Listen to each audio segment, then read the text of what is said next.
ينفع الناس وما أنزل الله من السماء من ماء فأحيا به الأرض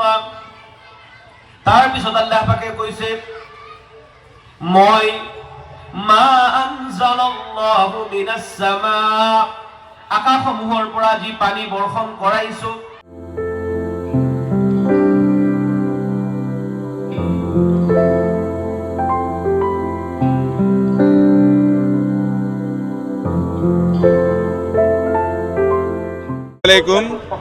আজি আমি উত্তৰ জালুকবাৰী দিনী জলসা পৰিচালনা কমিটিৰ দ্বাৰা যিখন দিনী জলসা আয়োজন কৰিছোঁ ইয়াতে আমি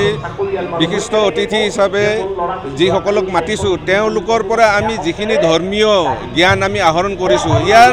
এই জলসাবিলাকৰ উদ্দেশ্য এটাই যে আমাৰ প্ৰত্যেকৰে সম্পৰ্ক যাতে আমাৰ সৃষ্টিকৰ্তাৰ লগত হৈ যায় আৰু সৃষ্টিকৰ্তাই আমাক সংবিধান দি পঠাইছে প্ৰত্যেক ধৰ্মৰে নিজৰ নিজৰ সংবিধান আছে আমি প্ৰত্যেক ধৰ্মৰ মানুহে যাতে নিজৰ সংবিধান মতে আমি চলিব পাৰোঁ আমাৰ যিজন প্ৰফেট আছে মেছেঞ্জাৰে আমাক যি জীৱন নিৰ্বাহ কৰাৰ প্ৰণালী আমাক কৈ গৈছে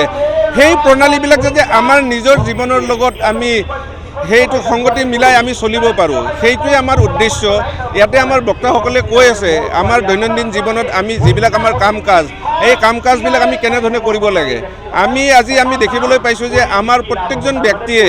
আমাৰ মানে মডাৰ্নিটিৰ নামত আমি নিজৰ ধৰ্মটোক যেন পাহৰি গৈছোঁ সেয়েহে এই প্ৰগ্ৰামৰ দ্বাৰা আমি সকলোকে কণ্ঠস্থ কৰি দিব বিচাৰিছোঁ যে আমাৰ আচলতে এই যি আমাৰ সংবিধানখন এই সংবিধানতে আচলতে আমাৰ লাইফষ্টাইলবিলাক কেনেকুৱা হ'ব লাগে সেইটোৱে আমাৰ উদ্দেশ্য তো সকলোৱে দোৱা প্ৰাৰ্থনা কৰিব আৰু আমাৰ উদ্দেশ্য এটাই বিশ্বৰ সকলো ধৰ্মৰ মানুহে যাতে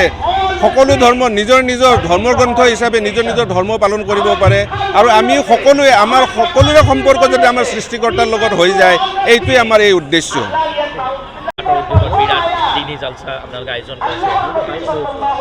আসসালামু আলাইকুম নমস্কাৰ অসমবাসীক শুভেচ্ছা জনাইছোঁ আমাৰ এই জলসা কমিটিৰ তৰফৰ পৰা এই জলসাতে আমাৰ আজিৰ মুখ্য অতিথি আছিল হজৰত হাফিজ মৌলানা ডক্টৰ নজৰুল ইছলাম চাহেব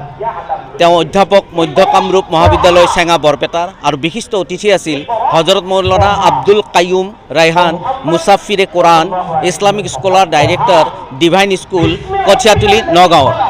তেখেত এতিয়া আমাৰ মুখ্য অতিথিৰ বয়ান চলি আছে তাৰ পিছতে আমাৰ আখিৰি দোৱা হ'ব দোৱাত আমাৰ অহাকালি মুখ্যমন্ত্ৰীৰ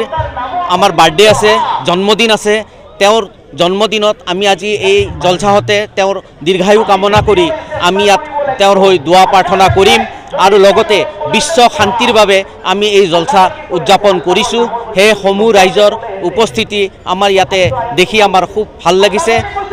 জাতি ধৰ্ম বৰ্ণ নিৰ্বিশেষে সকলো মানুহ আহি আমাৰ এই জলসাহত চামিল হৈছে তাৰ বাবে আমি আল্লাহৰ ওচৰত প্ৰাৰ্থনা কৰিছোঁ আমাৰ যাতে এই ধৰণৰ ভাতৃত্ববোধ বজাই ৰাখিব পাৰোঁ তাৰ বাবে আমি আমাৰ আল্লাহ ঈশ্বৰৰ ওচৰত আমি প্ৰাৰ্থনা জনাইছোঁ